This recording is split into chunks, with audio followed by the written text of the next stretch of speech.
Hello, this is Dimitri Bertsikas. I'd like to welcome you to this fourth lecture out of 5 on semicontractive dynamic programming. Let me now summarize the contents of this lecture series. In the first lecture, we illustrated semicontractive behavior with some examples, sometimes pathological ones. In the second lecture, we derived some of the results of semicontractive analysis for the special case of stochastic optimal control. In the third lecture, we introduced the abstract dynamic programming model, which contains as a special case the stochastic optimal control problem, and we extended the results of the second lecture to the general case. In this, the fourth lecture, we will consider applications of the analysis and the results of the third lecture to stochastic shortest path problems and other types of problems. Finally, in the fifth lecture, we will consider algorithms. Let me outline this lecture. We will first consider the abstract dynamic programming model, and we will review its properties. Then we will discuss the main results of semicontractive analysis in the way of review. Then we will apply the results of the analysis to three specific models. One is the stochastic shortest path problem, where we try to reach a destination state at minimum expected cost. Then we will consider the affine monotonic model and the special case of a shortest path problem with exponential cost function. Then we will consider a shortest path problem with a non-stochastic description of the uncertainty, a Minimax type of shortest path problem. Let us now review the abstract dynamic programming problem formulation. We have two spaces, the state space and the control space, X and U. The control should be chosen from some control constraint set, which may depend on X. We have focused attention on stationary policies, which are feasible in the sense that they give feasible control values for every X. And we introduce an abstract monotone mapping H, which for a given X and U and two functions J and J prime, such that J prime is uniformly greater than J, the corresponding values of H are also uniformly greater, and the direction of the inequality is preserved. We introduce the mappings T mu and T. T mu corresponds to a particular stationary policy mu, and maps functions J into functions T mu's of J, taking values for any X given by this expression here, defined by H. Tj is the minimum over mu of T mu's of J, and is given by this expression here. And as a special case, in the second lecture, we focused at stochastic optimal control problems where H of X, U, and J is given by this formula, with alpha being the discount factor and G being the one-stage cost. Let us now review the abstract dynamic programming problem formulation. We have two spaces, the state space and the control space, X and U. The control should be chosen from some control constraint set, which may depend on X. We have focused attention on stationary policies, which are feasible in the sense that they give feasible control values for every X. And we introduce an abstract monotone mapping H, which for a given X and U and two functions J and J prime, such that J prime is uniformly greater than J, the corresponding values of H are also uniformly greater, and the direction of the inequality is preserved. We introduce the mappings T mu and T. T mu corresponds to a particular stationary policy mu, and maps functions J into functions T mu's of J, taking values for any X given by this expression here, defined by H. Tj is the minimum over mu of T mu's of J, and is given by this expression here. And as a special case, in the second lecture, we focused at stochastic optimal control problems where H of X, U, and J is given by this formula, with alpha being the discount factor and G being the one-stage cost. Given the monotone mapping H, we define an abstract dynamic programming problem by introducing an initial function J bar, and for every policy mu by defining the cost function of that policy, by taking the n-step cost corresponding to that policy starting at state x, and then taking the limit as n goes to infinity. We want to find J stars of x, which is the minimum over mu of the J mu's of x, and we want to find an optimal mu that attains this infimum uniformly for all x. The results of interest revolve around Bellman's equation, which takes this form here, and we are interested in characterizing the set of its solutions and particularly verify that J star is a solution. We're also interested in conditions for optimality of a stationary policy mu, which usually take this form, namely that mu attains the minimum in Bellman's equation when J star is replaced by J mu, and other related conditions. We're interested in algorithms such as value iteration and policy iteration and their convergence issue.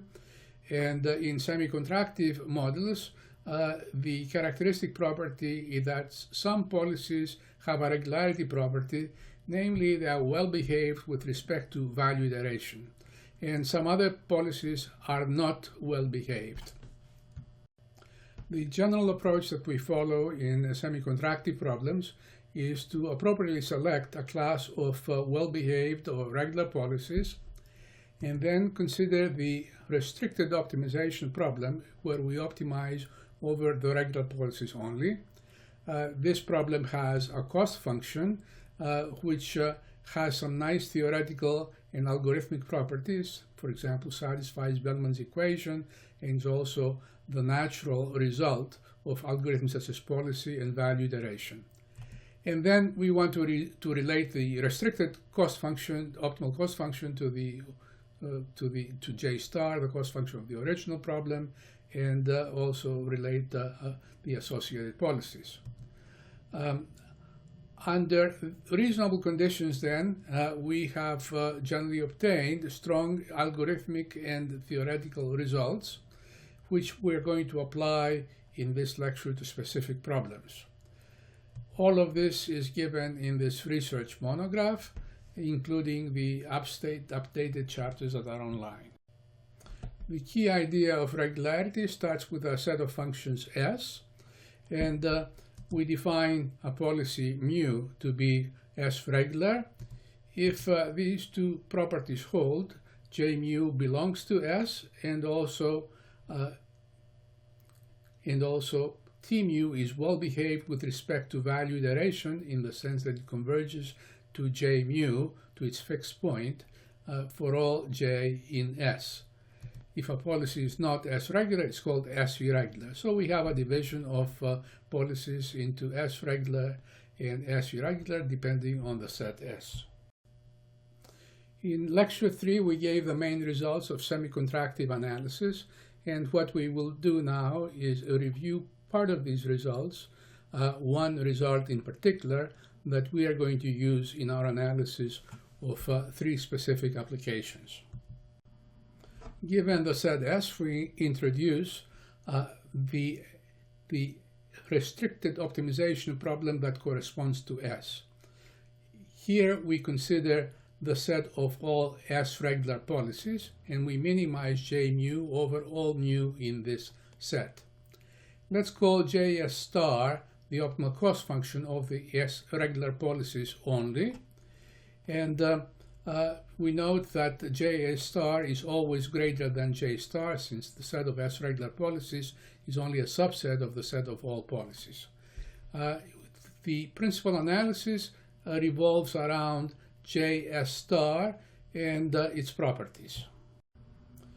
In this lecture, we're going to focus on one assumption that guarantees good behavior, and which was introduced in lecture 3 and was used to prove various results that we're also going to use in this lecture.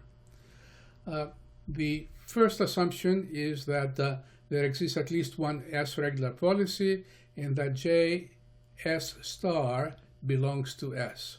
This last assumption sometimes is tricky to verify, but usually there are easy conditions that guarantee it. The second assumption is the most important one. It says that given any J in S and any irregular policy mu, there exists some state that has infinite cost starting from X, and not only that, but this limit also is infinity for all J. Usually this assumption characterizes the type of problem that we want to solve, and may or may not be easy to verify, but usually there is a set S that is suitable and goes well with this assumption. The remaining assumptions are somewhat technical. Sometimes they're trivial to verify. The first one is that S contains J bar, the starting function, and also if J1, J2 are two functions in S, then S contains all functions between them. The next assumption is a compactness assumption, which is relatively mild in many contexts, particularly when the number of controls is finite at every state, and it is important to get good results. The next assumption is a continuity from below type of assumption that typically is easy to verify. The fourth assumption has to do with ensuring a lower bound J prime to any J in S, such that T takes J prime upwards. Sometimes it's easy to verify. There are cases where it's not so easy to verify, but it's a technical assumption that is certainly very easy to verify in the applications that we're going to consider in this lecture. We noted earlier that there are pathological examples where the semi-contractive behavior is indeed peculiar, and in all of these examples this assumption is violated, and it's a good exercise to check which part of these assumptions are violated in the specific counterexamples of lecture 1. We're going to do some of that in this lecture. Let us now review an important result from the preceding lecture, which holds under the assumption of the previous slide. The first part of this result is that J star, the optimal cost function, satisfies Bellman's equation and is the unique solution of Bellman's equation within the set S. Then we have value iteration convergence. In other words, T case of J converges to J star, starting from any J in S.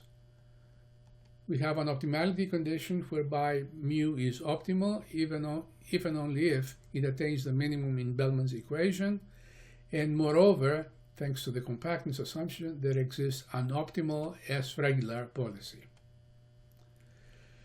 We have a result on policy iteration convergence, assuming this extra condition, which is continuity from above of the function h for any x and u. If this condition holds, then every sequence mu k generated by policy iteration, starting from an S-regular policy mu0, satisfies or converges to J star. We are going to see that this issue of the starting policy having to be S-regular is something that's maybe inconvenient in some applications, and in the next lecture, lecture 5, we're going to see how to get around that. The final part of this result is that given any J such that T takes it upwards, that J must belong to J star. And there's a companion result for J above J star. This result allows us to find J star as the solution of a mathematical programming problem, whereby we maximize some measure of J subject to this inequality constraint and subject to the condition that J belongs to S. Then we will find that J equals J star is the optimal solution. Now, these results are the best results that we can hope to obtain for contractive problems, and they hold also for semi-contractive problems under the multi-part assumption that we gave in the previous slide. Let us now consider the three applications that we're going to focus on in this lecture. There are some common characteristics to these applications. The first one is that they all involve a finite number of states, n states, 1 up to n, and also a finite number of controls for each state. As an implication, the number of policies, all policies, is finite. Because there are n states, the set Rs of x of real valued functions over x can be identified with vectors, each vector having n values, x1 up to xn, and therefore it can be identified with Rn. In all cases, S is a subset of Rn. All of these applications, except for a small part, involve a termination state, and they are of the shortest path type. And because of this structure, the complicated assumption we gave earlier simplifies a great deal and is not very restrictive and quite intuitive. The finite number of states and controls is very helpful here. The results are what we saw in the previous slide. They are almost as strong as for discounted problems. Here are, in summary, the three applications that we are going to consider. The first one is stochastic shortest path problems. Here we have n states plus a termination state, and so for a given policy we have a Markov chain, and the transition probabilities of this Markov chain are determined, are given Pij of u. This is the probability of going from state I to state j under control u. And the problem is to minimize the total cost up to termination, and the cost per stage is depends on I, j, and the state we are, state we go to, and the control that we apply at state I. And the mapping T mu is given by this expression, expected value of the first stage cost plus expected value of the cost to go from the next state. It is similar to the one we had for stochastic optimal control problems, except that now we adopt the formalism of Markov chains. And j bar is equal to 0. The terminal cost is 0 after you reach the termination state. So that the mapping T mu defines the problem. And the second problem that we are going to discuss is the class of affine monotonic models where T mu is linear. T mu maps vectors, n-dimensional vectors j into n-dimensional vectors T mu of j, and the T mu is linear in the sense that it is determined by a linear term involving a matrix that depends on mu, the policy. It's an n by n matrix. Each component depends on control, and B mu is a vector that depends, n-dimensional vector that depends on mu. And the key assumption here is that B is non-negative and A is non-negative. Non-negativity of A it guarantees that the mapping T mu is monotone, as it should be for the application of our theory. A special case of this model is the preceding one, the stochastic shortest path model. Here we note that the mapping is linear again, and the A matrix is simply the transition probability matrix determined by the transition probabilities Pij. And B sub mu is the vector that has components, expected value of these components of the cost per stage. Another special case is stochastic shortest path problems with an exponentiated cost function. It's an exponential cost version of this stochastic shortest path problem, and we are going to look at this problem in more detail as we go along. The third problem is a shortest path problem again, but it's of the minimax type. It's not stochastic, it is minimax. Here we assume that the the uncertainty takes the form of an antagonistic opponent who chooses a variable w from some set that depends on the current state, and chooses with the intent of maximizing the cost as we try to minimize it. The mapping T mu here is given by this expression. This is a similar expression to the one for stochastic shortest path problems, but we have maximization in place of expectation.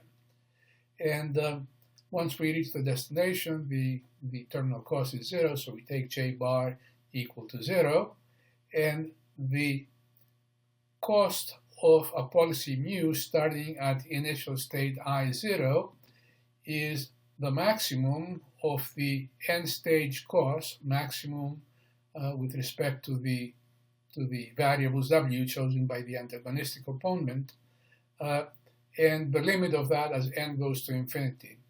So it is a min-max type of cost, minimizing overall policies, the maximum that the antagonistic opponent can produce in the way of total cost up to an infinite number of stages.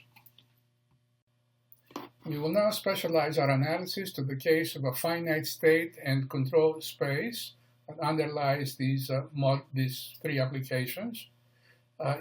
In all cases, the set S that we're going to consider consists of real-valued functions. In the case of stochastic shortest path problem and a minimax shortest path problem, we're going to use S equals to Rn, the entire space. For the affine monotonic problem, we're going to use S to be the set of all non-negative vectors. And this is natural because in this problem, non-negative vectors are mapped by the mappings T mu and T into non-negative vectors. So everything takes place within the non-negative orthant, and it makes sense, therefore, to consider S to be this set of non-negative vectors. Thanks to the finite spaces structure and the choices of S that we were going to use, the complicated multi-part assumption that was necessary for the proposition we gave a couple of slides ago simplifies quite a bit. It simplifies to the following. The first condition is that there exists at least one S regular policy.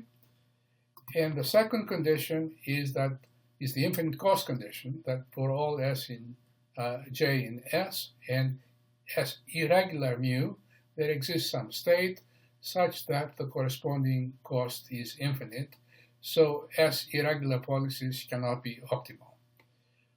All other parts of the assumption are automatically satisfied, and you may check for that, and this is in part due to the choice of S and in part due to the finite spaces assumption that we are making. In particular, the compactness assumption is automatically satisfied because the set of the control space is finite. We are going to use a common approach for all three applications, which is in fact quite straightforward. We simply verify and interpret the assumption and then state the result based on the theorem, the general theorem that we stated a few slides earlier. So the first step is to define the set S, as noted earlier for stochastic shortest paths and min-max shortest path. We use S equal to Rn, and for the affine monotonic model, we use the non-negative orthant. We characterize the S regular policies. It turns out that for stochastic shortest paths, the S regular policies are the ones that are proper. A proper policy is one that terminates from every initial state with probability 1. For the affine monotonic problem, the S regular policies are those for which the corresponding mapping T mu is a contraction, in the sense that all eigenvalues of the matrix A mu that defines the mapping T mu are strictly within the unit circle. For the minimax shortest path problem, the S regular mu turn out to be those that guarantee termination, like the proper policies, regardless of the adversarial choices W0, W1 by the antagonistic opponent, but there are also some other policies, as we are going to explain later. Then we assume that there exists an S-regular policy, and that each S-irregular policy has infinite cost. Within the context of these three applications, this assumption takes a rather intuitive form. And once we have simplified now the assumption, we state the result, we apply the theorem, and we obtain that J star solves uniquely Bellman's equation, value iteration and policy iteration hold with the restrictions we noted earlier. Value iteration should be started within the set S, and policy iteration should be started with an S-regular policy. And also the optimization approach works based on the last part of the theorem. Okay, let us now discuss our first application, the stochastic shortest path problem. Here we have a graph consisting of n nodes plus a termination node, T, the destination, which is cost-free and absorbing. And we are given the transition probabilities, which are noted here on the graph. At each node I must choose one of m probability distributions over the successor node J. These transition probability distributions are indexed by the control, the m controls that are available at state I. There is a cost for each transition that depends on I, J, and U. And the problem is to minimize the total expected cost up to termination, up to the time that we reach T, at which time the cost stops accumulating. If the policy is such that we do not reach the destination, then it's an accumulation of cost over an infinite number of stages. The problem is a special case of the abstract dynamic programming problem with this mapping here, which is monotone, and the terminal and the starting function J bar is equal to 0. We now proceed with the analysis of the stochastic shortest path problem. We start with the notion of a proper policy. Policy mu is proper if it terminates from every initial state with probability 1. The equivalent definition is that starting at any node I, there exists a sequence of positive probability transitions under mu that starts at I and ends at T. Eventually, as the state spins around nodes of the graph, it is guaranteed with probability 1 to follow one of these sequence of transitions that leads to T, and at which time termination occurs.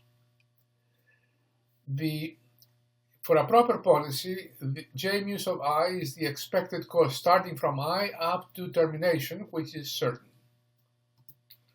Now we'll connect proper policies with S regular policies, with S equal to Rn, and the relation is simple. A policy is S regular if and only if it is proper. So the S regular policies are the proper policies, and to show this, we just must verify the regularity definition for every proper policy. We have that J mu k sub J does not depend on J for k large because if and only if mu terminates. So it is clear that this statement here, which is the definition of regularity, is satisfied if and only if mu is proper. And we will assume here that there exists a proper policy. And the other assumption we make is that each improper policy has infinite cost starting from some initial state. And as a practical matter, we can check that that every improper policy has cycles with positive cost, and in particular, this is an easy case is when every transition has a positive cost, then clearly every cycle will have positive cost, and every improper policy will have infinite cost from some initial state. So now, having assumed these two, and in view of the special structure of the problem, that with a finite number of states and finite number of controls, we can apply our standard theorem and conclude that J star is the unique solution of Bellman's equation. Value and policy iteration converge to J star starting from any vector in Rn for Vi and starting with a proper policy for Pi. Moreover, the optimization approach works. In this particular case, the optimization problem is a linear programming problem in view of the structure of the problem. Now let's go back to one of the pathological examples that we considered in lecture 1. It's a deterministic shortest path problem involving a single node plus a destination. At this node 1, there are two possible controls. One is to stay in node 1 at a cost A, and the other is to move to the destination directly at a cost B. There is one proper policy, that cost goes from 1 to t, and there's one improper policy which involves a self-cycle. Bellman's equation is given here, and we can check its solutions. If A is positive, then the improper policy has infinite cost. Our assumptions are satisfied, and indeed Bellman's equation has a unique solution, which is J stars of 1, the optimal cost, which is equal to B, and the proper policy is optimal. If A is equal to 0, then the improper policy has zero cost. It's not infinite, so the assumptions are violated. And indeed, when we look at Bellman's equation, we see that the set of all solutions are the set of all scalars, J sub 1, which are less or equal to B. The third case is when A is less than 0, then the improper policy is optimal. However, our assumptions are violated because the improper policy does not have infinite cost, so we cannot use the theorem.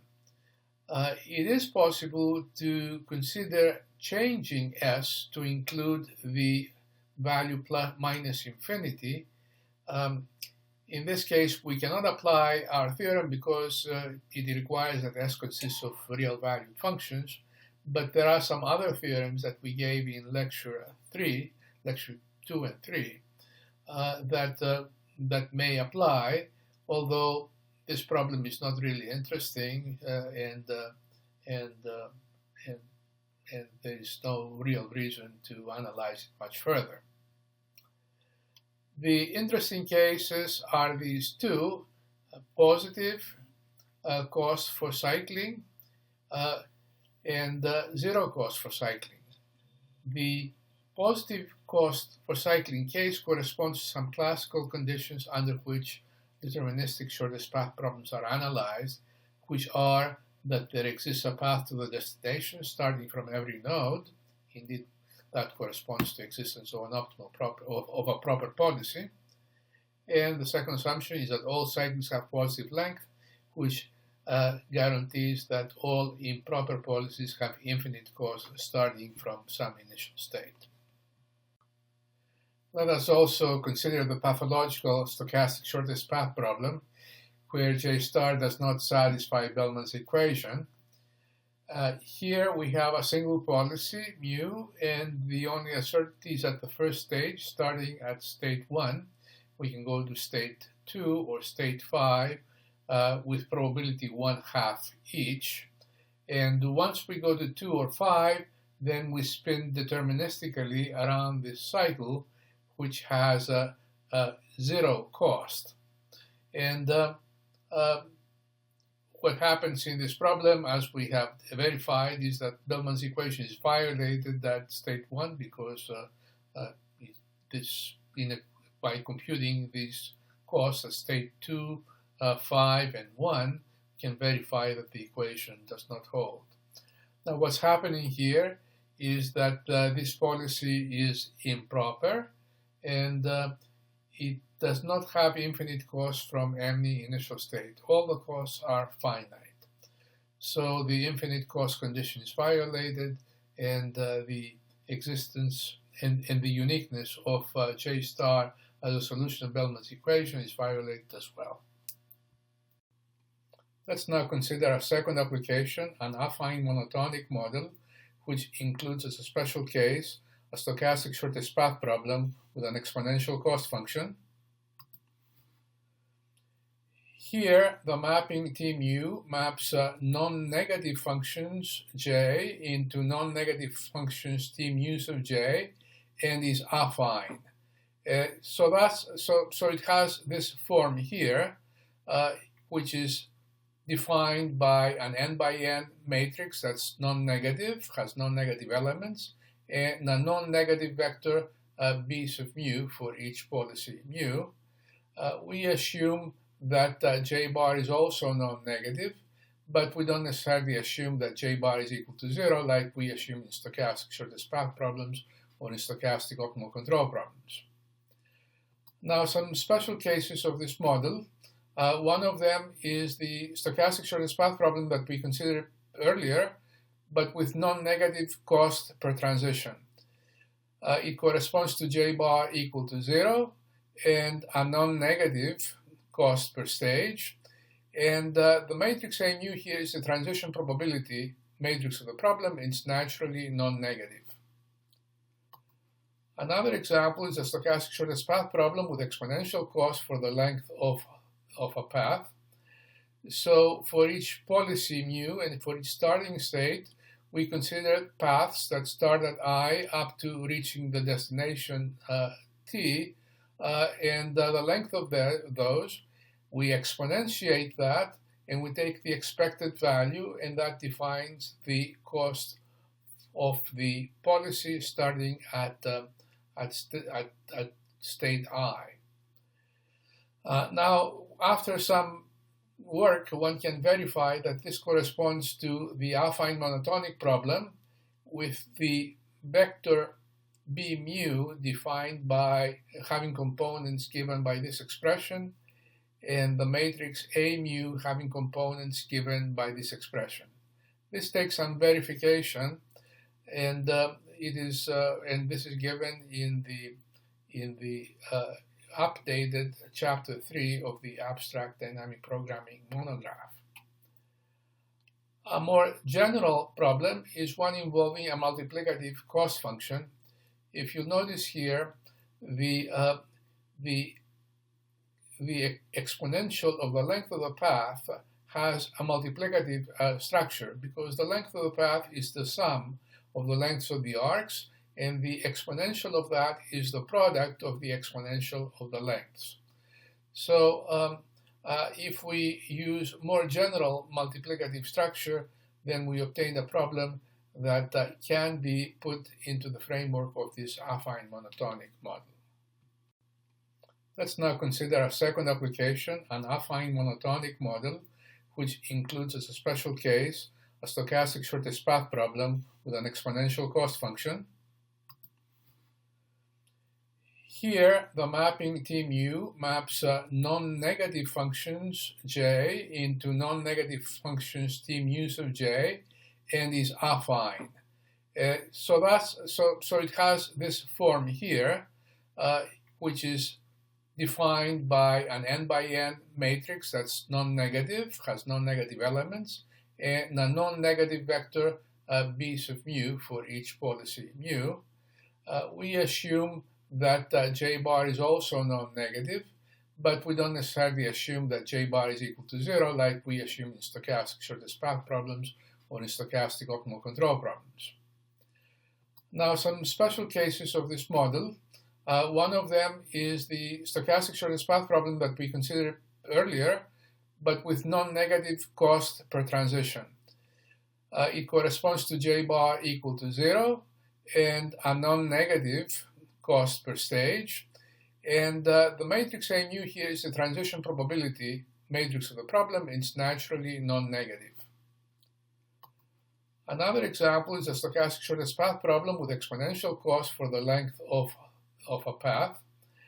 So for each policy mu and for each starting state, we consider paths that start at I up to reaching the destination t, and the length of those, we exponentiate that, and we take the expected value, and that defines the cost of the policy starting at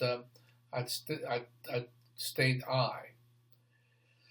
Now, after some work, one can verify that this corresponds to the affine monotonic problem with the vector b mu defined by having components given by this expression, and the matrix A mu having components given by this expression. This takes some verification, and this is given in the updated chapter 3 of the Abstract Dynamic Programming monograph. A more general problem is one involving a multiplicative cost function. If you notice here, the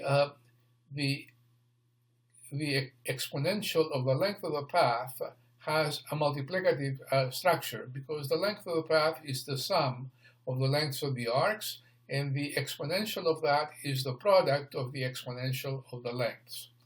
So if we use more general multiplicative structure, then we obtain a problem that can be put into the framework of this affine monotonic model.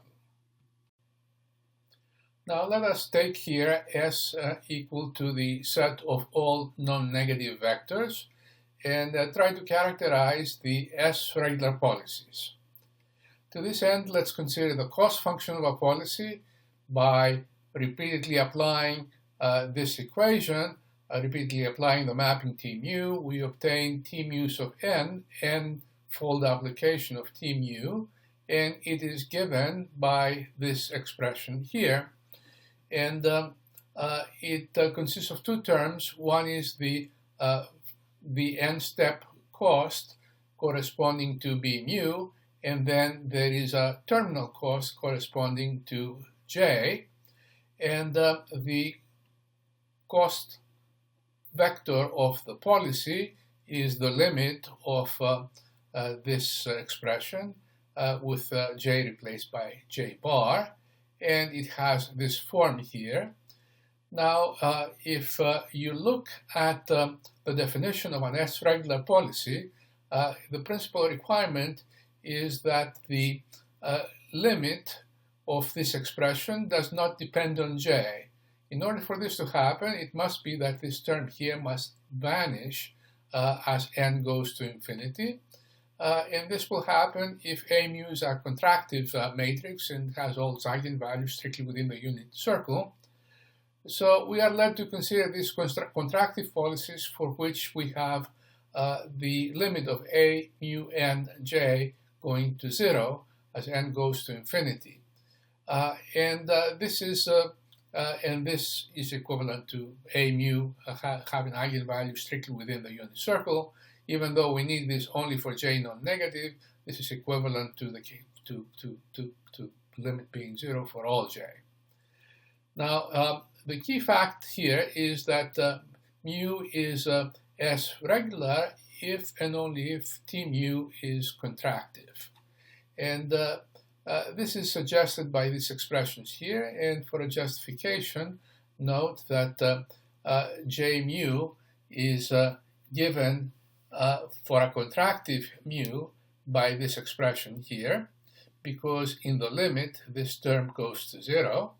So the J mu does not depend on the terminal J, and this implies S regularity.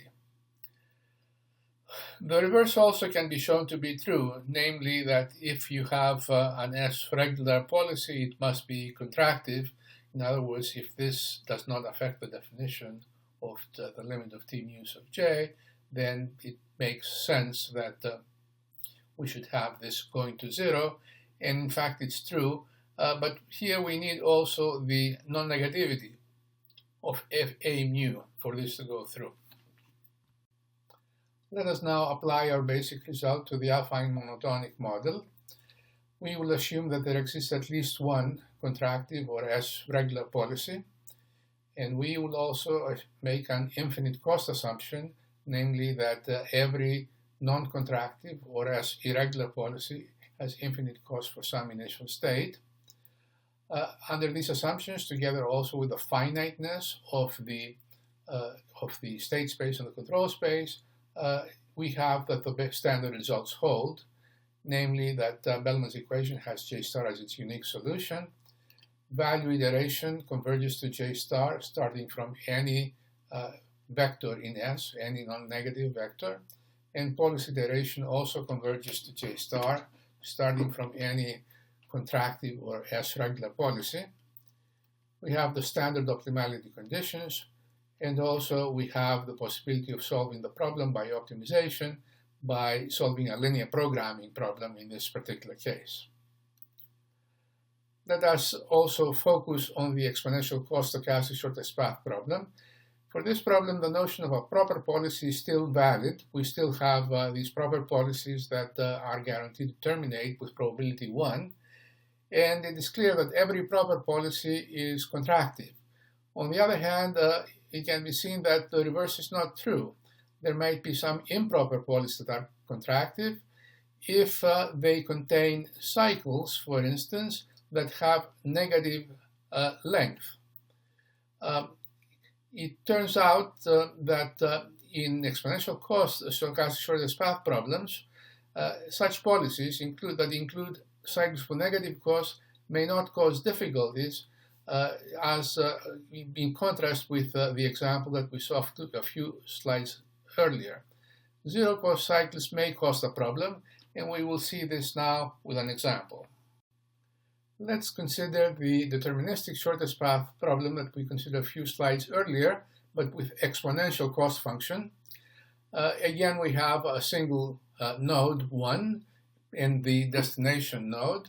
At node 1, we have two controls. One is the self-cycling control that produces length A at any one time period. And this corresponds to an improper policy, which we call mu prime. The exponential cost of this policy is the exponential of the n-stage cost, which is an, and then the limit to that. And then the corresponding affine monotonic mapping is given by this expression. Notice the multiplicative structure that we have here.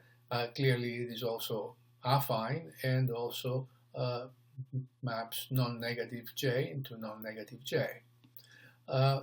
We have also another control, which is to go from 1 to go to t with the length produced by this transition is b. We call this policy mu, and the cost of that policy is simply the exponential of the one arc length, which is equal to b. T mu j is given by this expression here. The Bellman equation is the minimum of T mu and T mu prime. It's given by this expression. And under the assumption that A is positive, the assumptions of our theorem are satisfied because, in this case, the policy mu prime is not contractive and has infinite cost. The optimal policy is the proper policy that goes directly to t, and its optimal cost, j stars of 1, is the unique solution of this Bellman equation. Now, in the case where A is negative, if we look at this expression here, we see that mu prime is contractive because this exponential is less than 1. So both policies here are contractive, even though mu prime is improper.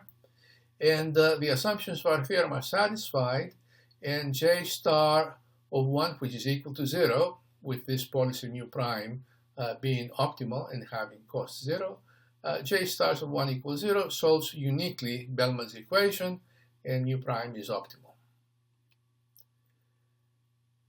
If A is equal to 0, however, so we have a 0 length cycle, then the assumptions are violated, because then this exponential is equal to 1, and mu prime is non-contractive, but it has finite cost, so the assumptions of the theorem are violated, and indeed, looking at Bellman's equation, we see that all j's of 1 between 0 and the exponential of b are solutions of this Bellman equation.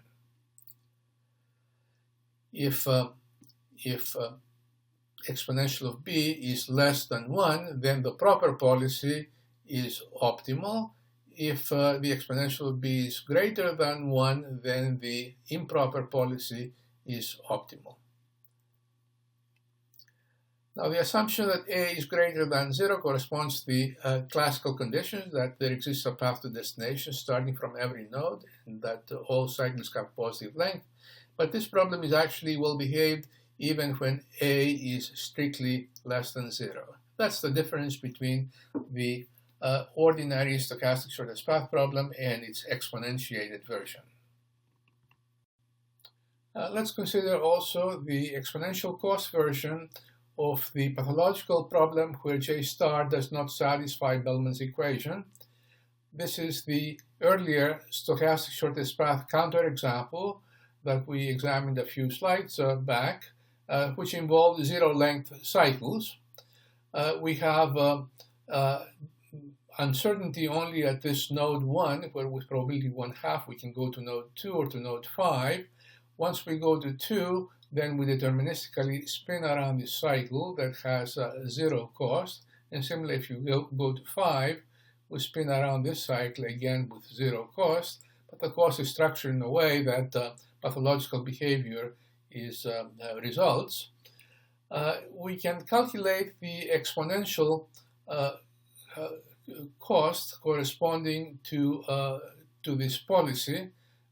For the state 1, it is given by this expression here, and for state 2, it's given by this expression, and for state 5, it's given by this same expression. And these costs do not satisfy Bellman's equation.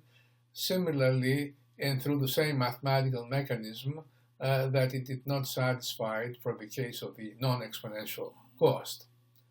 What we have here is that the policy is non-contractive because it contains these zero-length cycles, and therefore it is not S regular. At the same time, the infinite cost condition is violated because all the costs from all the states are finite here. We will now consider our final application. This is a minimax shortest path problem, which involves a graph with n nodes, 1 up to n, plus a destination node t, and a set of directed arcs ij, where I and j are nodes or the destination. This is similar to what we had for stochastic shortest path problems. At each node, we may choose a control u from a finite set u sub I. The destination t is absorbing cost-free. And the difference from the stochastic shortest path problem is that at node I, the successor node, instead of being chosen by some probabilistic mechanism, it is instead selected by an antagonistic opponent from a given set yi sub u, and then a cost g iuj is incurred. So at node I, when we apply control u, there's a certain set of successor nodes that the antagonistic opponent may choose from and incur the corresponding cost.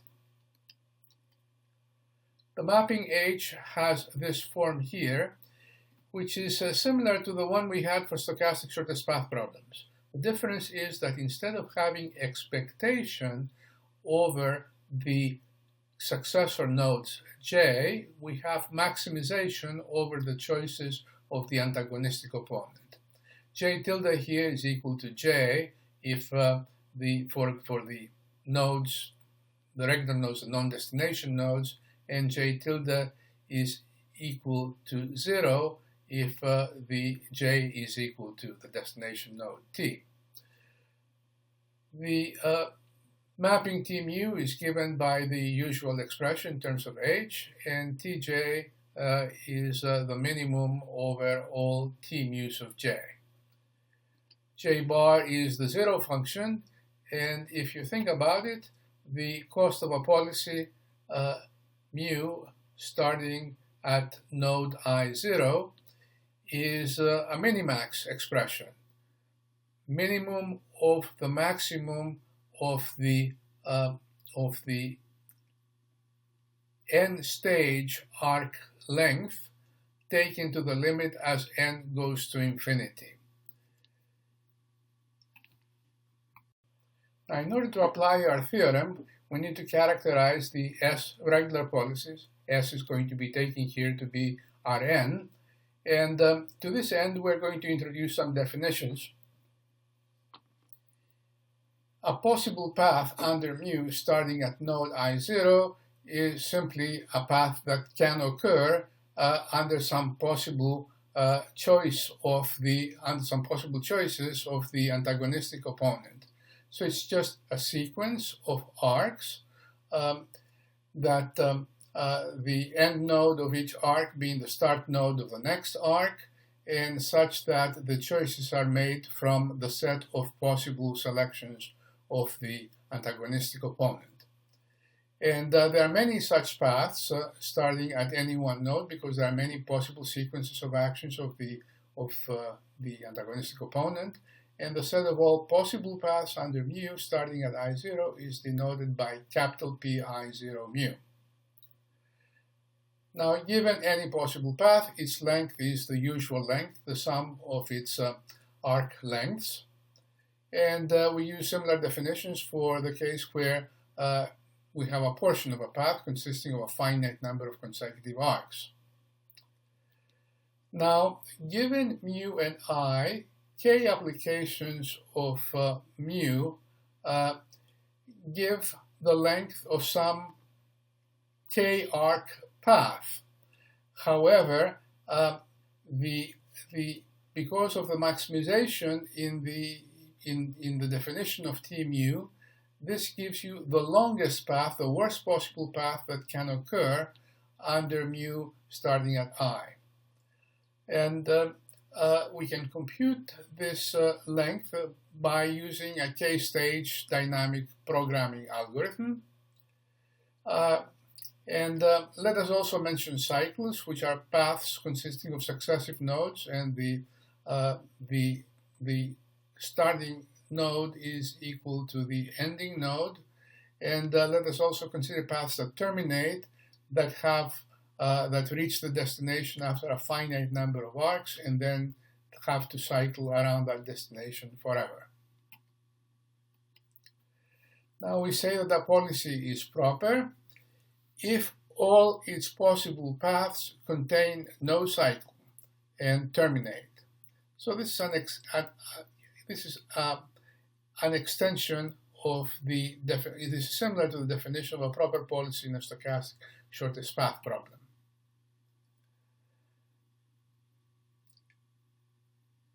Now let's consider also the S regular policies for S equal to Rn. It is easy to see that all proper policies are Rn regular because they terminate. However, the reverse is not true. Now let us proceed to characterize the S regular policies for S equal to Rn. In this regard, an important notion is that of a characteristic graph of a policy mu.